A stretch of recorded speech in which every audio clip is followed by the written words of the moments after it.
최근 몇 년 사이 건강에 대한 인식이 높아지면서 영양제에 대한 관심도 더욱 커졌다. 나는 그 변화의 시작과 과정을 중심으로 사람들에게 꼭 챙겨 먹어야 하는 영양제 리스트를 소개하는 오랜 이야기를 전하고자 한다. 어느 늦은 겨울, 내 친구 민호는 자꾸 피곤을 느끼며 체력 저하를 호소했다. 그는 평소에 체력도 좋고 활발한 사람이었기 때문에 그의 이러한 변화는 주변 사람들을 놀라게 했다. 여러 병원을 전전하며 검사와 진단을 받았지만 별다른 특별한 질병은 없었다. 그러던 중 한 전문의가 민호에게 영양제 섭취를 추천했다. 오메가3와 비타민 D는 꼭 챙겨 드셔보세요 라는 의사의 조언과 함께 민호는 처음으로 영양제에 발을 들이게 되었다. 처음엔 민호도 다소 회의적이었다.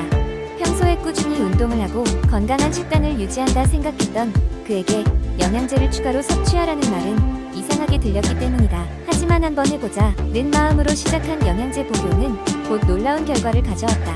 불면증 같은 잠의 질 문제가 개선되고 아침에 일어났을 때 상쾌함을 느끼기 시작했다. 그의 생활은 점점 활기를 되찾았고 그는 주변 사람들에게도 이 경이로운 경험을 전파하기 시작했다. 나 역시 그의 이야기를 듣고 영양제에 관심을 가지게 되었다. 조사를 시작하면서 알게 된 것이 있었는데 오메가3는 심혈관 건강에 좋고 염증 감소에도 효과적이라는 것이었다. 그리고 비타민 D는 면역력 강화에 중요한 역할을 하며 특히 햇빛을 많이 쬐지 못하는 환경에서는 필수적이라는 점이었다. 이 두 가지 영양제는 부족한 현대인의 영양소를 채워주기 위한 꼭 필요한 요소임을 깨달았다. 영양제 처방을 받은 이후 민호는 세 가지 원칙을 세웠다. 첫째, 꾸준함이 중요하다. 어떤 효과도 하루 이틀 만에 나타나지 않기 때문에 장기적인 복용이 필요하다. 둘째, 자신의 몸 상태와 필요한 양을 잘 파악해야 한다. 각자 필요로 하는 양은 다르기 때문에 지나치게 많이 혹은 적게 복용해서는 안 된다. 셋째, 믿을 수 있는 제품을 선택해야 한다. 시중에 나와 있는 수많은 영양제들 중에서 품질과 신뢰성을 확보한 제품을 선택하는 것이 중요하다. 이러한 세 가지 원칙을 지키며 민호는 주변의 영양제 전도사가 되었고 나로 하여금 친구와 가족들에게도 영양제의 필요성을 전파하게 만들었다. 비타민C와 철분, 칼슘도 그의 리스트에 더해졌고 필요에 따라 다른 영양제를 추가하기 시작했다. 결국 영양제는 단순한 보충제가 아니라 현대인의 건강한 삶을 위해 필수적인 요소로 자리 잡았다. 내 이야기가 끝나기 전에 강조하고 싶은 것은 영양제는 만병통치약이 아니라는 점이다. 균형 잡힌 식단과 규칙적인 운동, 충분한 휴식과 함께해야 비로소 그 효과가 빛을 발할 수 있다는 사실을 잊으면 안 된다. 민호의 경험은 단지 한 개인의 이야기가 아닌 많은 사람들이 건강한 삶을 위한 작은 실천이 될 수 있는 이유였다. 두 번째 이야기, 어느 작은 마을에 영양의 힘을 맹신하는 젊은이가 살고 있었다. 그의 이름은 민수였다. 민수는 어렸을 때부터 허약한 체질로 인해 자주 병치레를 했다. 이러한 생활에 지친 그는 건강한 몸은 좋은 영양에서 시작된다는 말을 가슴에 새기고 영양학에 관심을 가지기 시작했다. 민수는 날마다 도서관에 가서 영양 관련 서적을 읽으며 공부를 했다. 그는 다양한 영양소의 중요성을 깨닫게 되었고 그 중에서도 균형 잡힌 식단이 얼마나 중요한지를 알게 되었다. 비타민, 미네랄, 단백질, 탄수화물, 지방 등 각 영양소가 인체에 미치는 영향을 하나씩 이해하게 되었다. 어느 날 민수는 마을 사람들을 위한 영양 교육 세미나를 열기로 결심했다. 그는 마을 주민들에게 영양소별 필수 권장 섭취량에 대해 알리고자 했다. 세미나는 소박한 동네에 관해서 열렸고 평소 민수를 아끼던 많은 마을 사람들이 참석했다. 세미나에서 민수는 먼저 비타민의 중요성에 대해 설명했다. 그는 비타민C와 비타민 D의 역할을 강조하며 비타민 C는 면역력을 강화하고 피부 건강을 유지하는 데 필수적이고 비타민 D는 뼈 건강을 위해 필요하다고 이야기했다. 또한 각 비타민의 일일 권장 섭취량에 대해 자세히 설명하며 결핍 시 나타날 수 있는 증상들에 대해서도 경고했다. 다음으로 단백질의 중요성을 전했다. 민수는 단백질이 인체의 근육과 조직을 형성하는 기본 요소임을 강조하며 탄수화물과 함께 충분한 에너지를 제공한다고 했다. 그는 특히 어린이와 노인에게 있어서 단백질 섭취가 왜 중요한지를 예로 들어 설명했다. 그리고 일일 권장 섭취량의 범위와 각각의 단백질 공급원, 고기, 생선, 콩류 등을 소개했다. 민수는 이어서 지방과 탄수화물의 균형 있는 섭취 필요성에 대해 말했다. 많은 이들이 지방을 무조건 피해야 하는 것으로 알고 있음을 지적하면서 불포화, 지방의 섭취가 심혈관 건강을 유지하는 데 오히려 도움이 된다고 강조했다. 탄수화물의 경우에도 과다 섭취가 아닌 전체 칼로리의 균형 잡힌 비율로 섭취할 필요가 있다고 주장했다. 마지막으로 민수는 식이섬유와 수분 섭취의 중요성에 대해 언급했다. 식이섬유는 소화 건강에 이점을 제공하고 충분한 수분 섭취는 체내 모든 기능을 원활히 하는데 필수적임을 설명했다. 그는 마을 사람들이 정확한 양을 섭취할 수 있도록 간단한 식단 계획을 제공했다.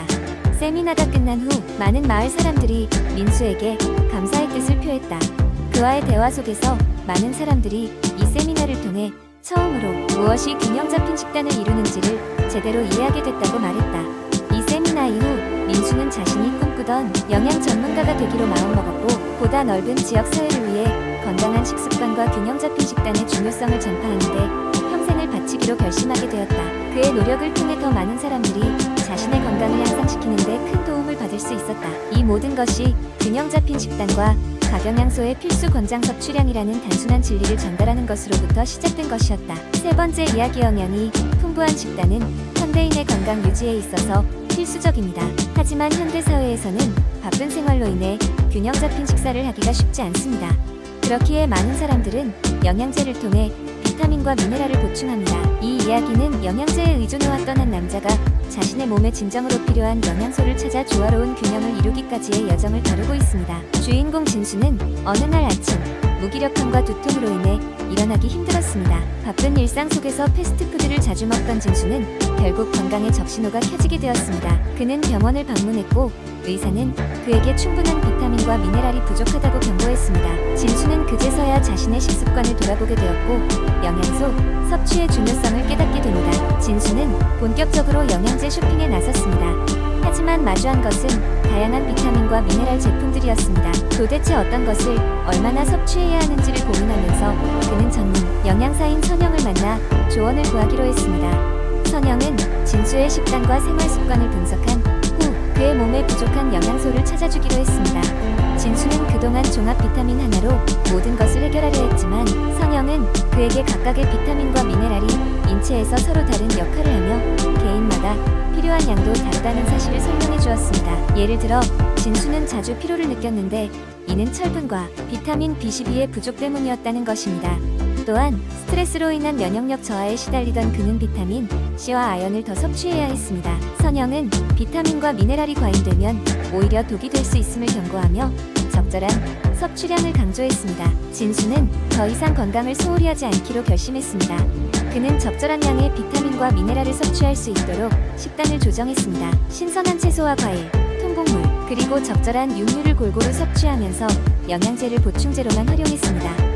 그리고 정기적으로 피검사를 통해 자신의 영양소 상태를 점검했습니다. 이러한 노력 끝에 진수는 점차 활기찬 일상을 되찾기 시작했습니다. 더 이상 아침에 무기력함을 느끼지 않았고 업무에도 더욱 집중할 수 있었습니다. 그는 비타민과 미네랄의 균형 잡힌 섭취가 얼마나 중요한지 깨닫게 되었습니다.